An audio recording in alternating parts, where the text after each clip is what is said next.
Hello friends! இந்திய நேயர்கள் அனைவருக்கும் இனிய குடியரசு தின நல்வாழ்த்துக்கள். எப்பவும் தினமும் சாப்பாட்டுல பல வண்ண காய்கறிகள சேர்த்துக்கிறது நம்ம உடம்புக்கு ரொம்ப நல்லதுன்னு சொல்லுவாங்க.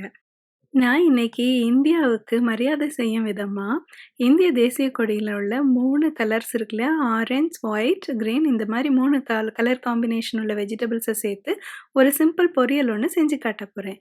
இந்த பொரியல் எப்படி செய்யலான்னு பார்க்கலாம். வாங்க வீடியோக்குள்ள போகலாம். நான் உங்க Vicky Xavier. Welcome to Vicky's kitchen. மூவர்ண பொரியல் செய்ய தேவையான பொருட்கள்: வெங்காயம் 1, பச்சை மிளகாய் 2, இஞ்சி ஒரு சிறிய துண்டு, கறிவேப்பிலை சிறிதளவு. இஞ்சி வெங்காயத்துக்கு தோல் நீக்கிக்குவோம். பச்சை மிளகாய்க்கு காம்பு எடுத்துக்கலாம். இப்போ சொன்னோம்ல, எல்லாத்தையும் நல்லா கழுவி அலசி வச்சுட்டு அதை பொடியா நறுக்கி வச்சுக்குவோம். முட்டைக்கோஸ் 200 கிராம். ஒரு முட்டைக்கோஸ் எடுத்துட்டு அதுல கொஞ்சோண்டு நம்ம ஒரு பகுதி மட்டும் நம்ம வெட்டி எடுத்து வச்சுக்கலாம். முட்டைக்கோசு பொடியா நறுக்கி வச்சுக்குவோம். அடுத்து 2 கேரட்டை தோல் நீக்கிட்டு கழுவிட்டு நல்ல பொடியா நறுக்கி வச்சுக்கலாம். நான் ஒரு மேனுவல் வெஜிடபிள் கட்டர் யூஸ் பண்ணி இந்த கேரட்ஸை வெங்காயத்தெல்லாம் வெட்டியிருக்கேன். நம்ம வந்து கத்தியாலையும் கூட வெட்டிக்கலாம். பட் இந்த மாதிரி யூஸ் பண்ணும்போது நமக்கு நிறைய டைம் சேவ் ஆகும். கொஞ்சம் ஈஸியாகவும் இருக்கும். ஏன்னா கேரட் கட் பண்ணுறது கொஞ்சம் டிஃபிகல்ட்டாக இருக்கும். பட் இந்த மாதிரி நம்ம கட் பண்ணோம்னா ஈஸியாக இருக்கும். பார்க்குறக்கும் ரொம்ப ஸ்டாண்டர்டாக சின்ன சின்னதாகவே கரெக்டாக வந்துடும். ஒரே சைஸில் வந்துடும். இப்போ பாருங்க, நம்ம வெங்காயம் எப்படி ஒரே சைஸ்ல சின்னதா பொடியா கட் ஆயிருச்சுன்னு சொல்லிட்டு.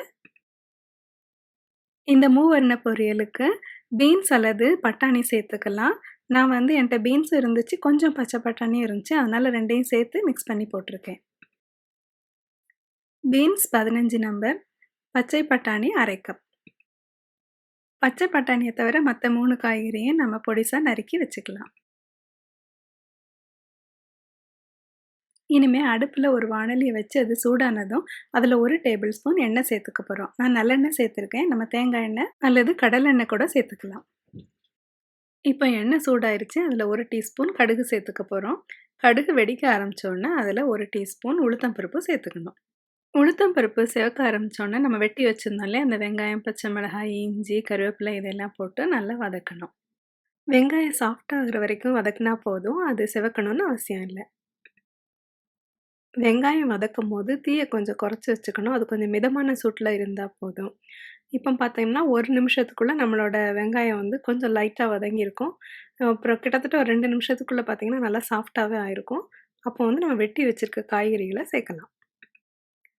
எல்லா காயையும் சேர்த்து நம்ம வதக்கின வெங்காயத்தோட நல்லா மிக்ஸ் பண்ணி விட்டுக்கணும். தீய நல்லா குறைச்சி வச்சுக்கணும். இப்படி கிட்டத்தட்ட 1 நிமிஷம் இந்த லோ ஹீட்ல இந்த காய்கறிகளெல்லாம் நல்லா சேர்த்து வதக்கிக்கணும். காய்கறி லேசா வதங்க ஆரம்பிச்சோன்னா, அதில 1 டீஸ்பூன் உப்பு சேர்த்துக்கணும். அடுத்ததா 1 டீஸ்பூன் சீரகம் சேர்த்துக்கலாம்.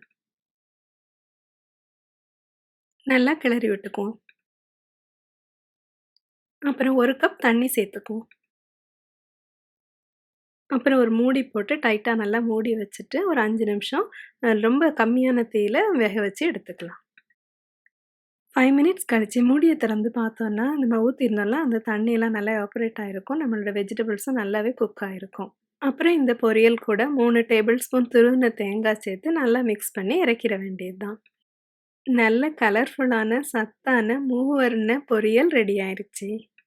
என்ன ஃப்ரெண்ட்ஸ், வீடியோ பார்த்தீங்களா? உங்களுக்கு பிடிச்சிருந்துச்சா? பிடிச்சிருந்துச்சுன்னா லைக் பண்ணுங்க, ஷேர் பண்ணுங்க. நம்ம சேனலுக்கு சப்ஸ்கிரைப் பண்ணுங்க. மறுபடியும் இது மாதிரி ஒரு நல்ல வீடியோவோட வந்து உங்களலாம் பார்க்குறேன். Until then take care. Sea you.